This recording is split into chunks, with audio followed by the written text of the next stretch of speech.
নমস্কার বন্ধুরা, আজকের সাসপেন্স স্টোরি চ্যানেলে আপনাদের সকলকে স্বাগত।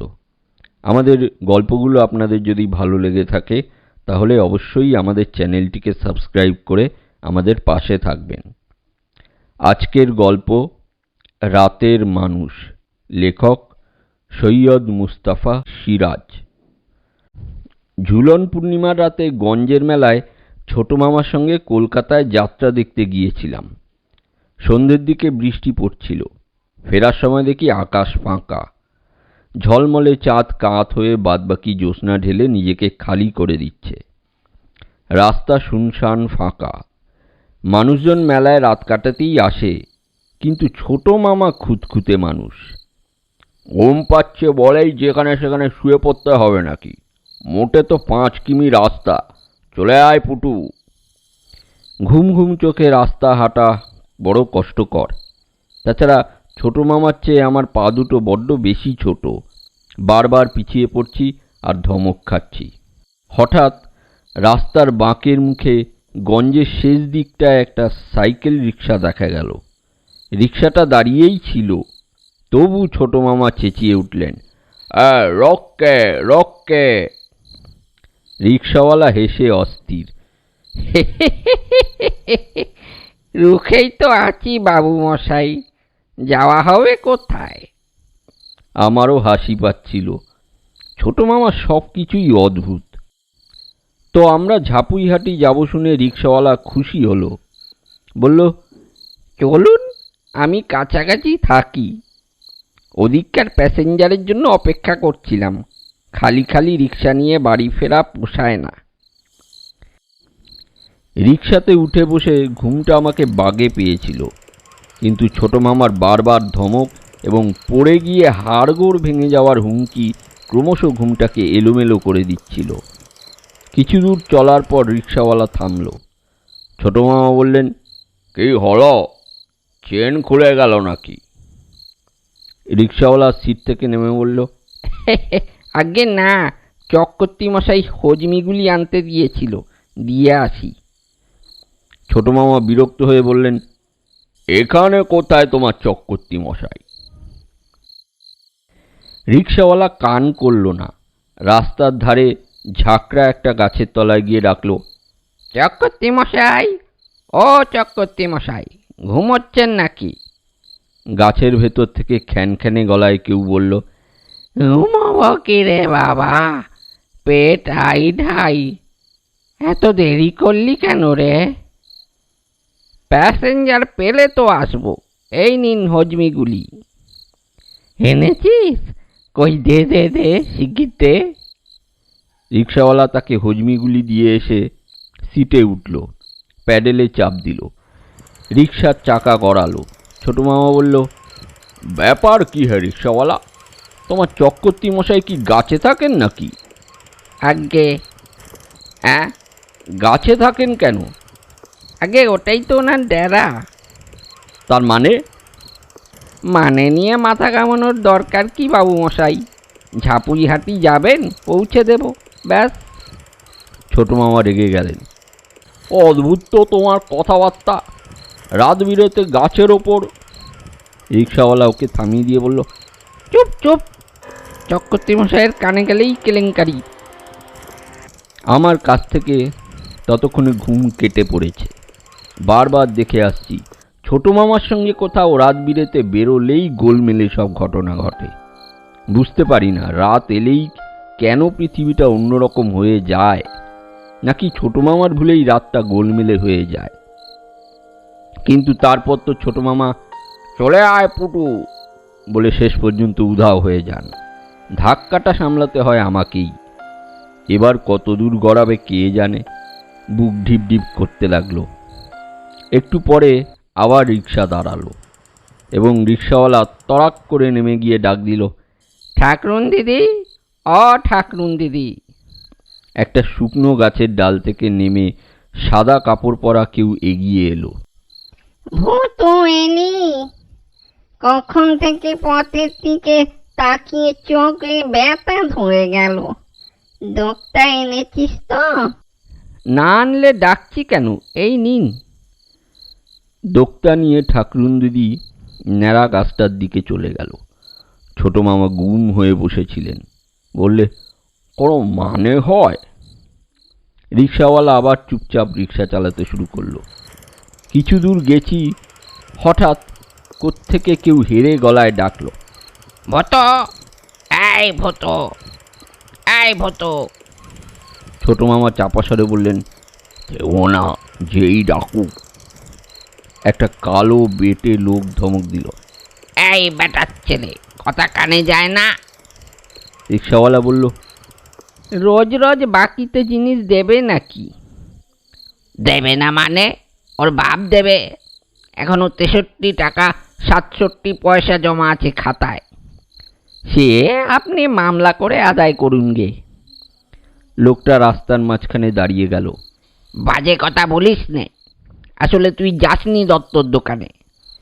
কি ঝামেলা করছেন বাবু, গাড়িতে প্যাসেঞ্জার আছে দেখছেন না? লোকটা প্রায় কেঁদে ফেলল। এখন আমি ঘুমাবো কি করে? এক গুলি আফিম আমাকে এত রাত্রিরে কে দেবে? রিক্সাওয়ালা পরামর্শ দিল, শ্মশানতলায় চলে যান, দারোগা বাবুর কাছে এক গুলি পেতেও পারেন। ওরে বাবা, মৌতাদ ভাঙলে লকআপে ঢোকাবে। তাহলে বরঞ্চ পাঁচুর কাছে যান। সে বেটা তো চোর। চোর বলেই তো বলছি, দারোগা বাবুর কৌটো থেকে 2-1টা গুলি সেই হাতাতে পারবে। লোকটা কিন্তু কিন্তু করে বলল, তা পাঁচুকে পাচ্ছি কোথায়? ও তো ফেরারি আসামি। রিক্সাওয়ালা চাপা স্বরে বলল, সন্ধেবেলা পাঁচুকে এক পলক দেখেছি, মোড়ল মশাইয়ের তাল গাছের কাছে দাঁড়িয়েছিল। মোড়ল মশাই গঞ্জের মেলায় গেছেন, কাজেই পাঁচু নিশ্চয়ই তেনার ডেরায় ঘুমিয়ে নিচ্ছে। বেঁটে কালো ছায়ামূর্তিটি তখনই উধাও হয়ে গেল। রিক্সাওয়ালা প্যাডেলে চাপ দিয়ে বলল, রোজ রাত্রিরে আসার এই এক জ্বালা বাবু মশাই, রাজ্যের লোকের হাজার ফরমাস। ছোট মামা গুম হয়ে বসে আছেন।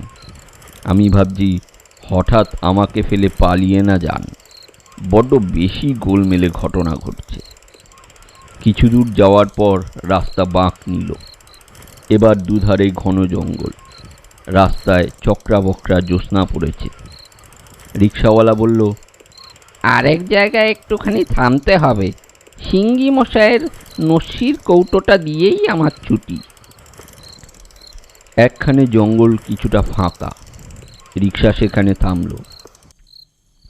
রিক্সাওয়ালা সিট থেকে নেমে রাস্তার ধারে গিয়ে চেঁচাতে থাকলো, সিঙ্গি মশাই, ও সিঙ্গি মশাই। তারপর সাড়া না পেয়ে এগিয়ে গেল। আর তাকে দেখতে পেলাম না। ভয়ে ভয়ে ডাকলাম, ছোট মামা। ছোট মামা বিরক্ত হয়ে বললেন, চুপচাপ বসে থাক, আমাদের বাড়ি পৌঁছানো নিয়ে কথা। এই সময় কাছাকাছি একটা গাছ থেকে কেউ বলল, কারা এখানে? ছোট মামা ভারিক্কি চালে বললেন, আমরা। আমরা মানে? নাম কি? বাড়ি কোথায়?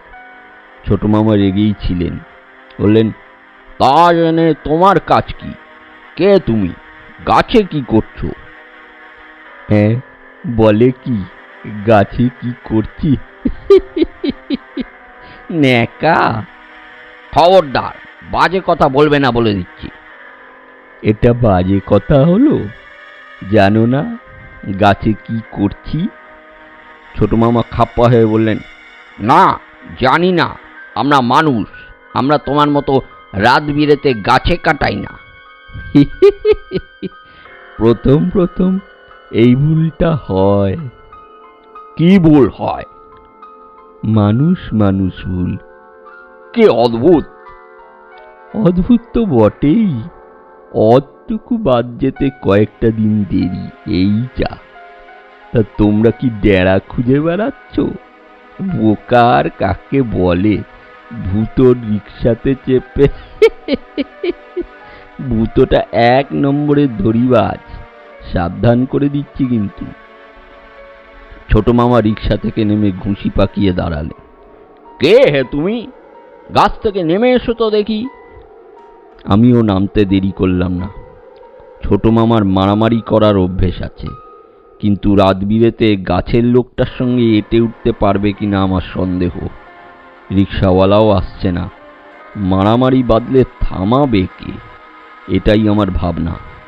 ছোট মামা ঘুষি বাগিয়ে এবার হুঙ্কার দিলে, কাম অন কাম অন। গাছের লোকটা বিদঘুটে হাসল। ইংরেজির কি ছিরি, কাম অন কি হে ছোকরা, গেট ডাউন। কিন্তু গেট ডাউন করি কি করে, একটা ঠ্যাংই যে নেই। থাকলে পরে এতক্ষণে নেমে কানটি ধরে stand up on the bench করিয়ে দিতাম। পাশের একটা গাছ থেকে কেউ বলল, কে পণ্ডিত মশাই, ছাত্র জোটাতে পারলেন নাকি? না, গাধা পিটিয়ে ঘোড়া করা যায় না। ছোট মামা আর সহ্য করতে পারলেন না, রাস্তার ধারে পাথরকুচি স্তূপ থেকে পাথর কুড়িয়ে ছুটতে শুরু করলেন। আমাকে বললেন, হাত লাগা পুটু, আমাকে গাধা বলছে, আমাকে ইংরেজি শেখাচ্ছে, পাঠশালার পণ্ডিত। ওদিকে পণ্ডিত মশাইয়ের চেঁচামেচিতে চারিদিকে সাড়া পড়ে গেছে। হই হই রই রই করতে করতে কালো কালো কারা সব গাছ থেকে ঝুপঝাপ করে নেমে দৌড়ে আসছিল। আমি ভয়ে প্রায় কেঁদেই ফেললাম। ছোট মামা, এবার ছোট মামার চোখে পড়ল ব্যাপারটা। তারপর যা ভেবেছিলাম এবং বরাবর যা ঘটে আসছে তাই হলো। ছোট মামা চলে আয় পুটু বলে রিক্সাওয়ালা যেদিকে গিয়েছিল সেই দিকে দৌড়লেন। আমিও দৌড়লাম, কিন্তু ভাগ্যিস ছোট মামা হোঁচট খেয়ে পড়ে গিয়েছিলেন, তাই সঙ্গ পাওয়া গেল।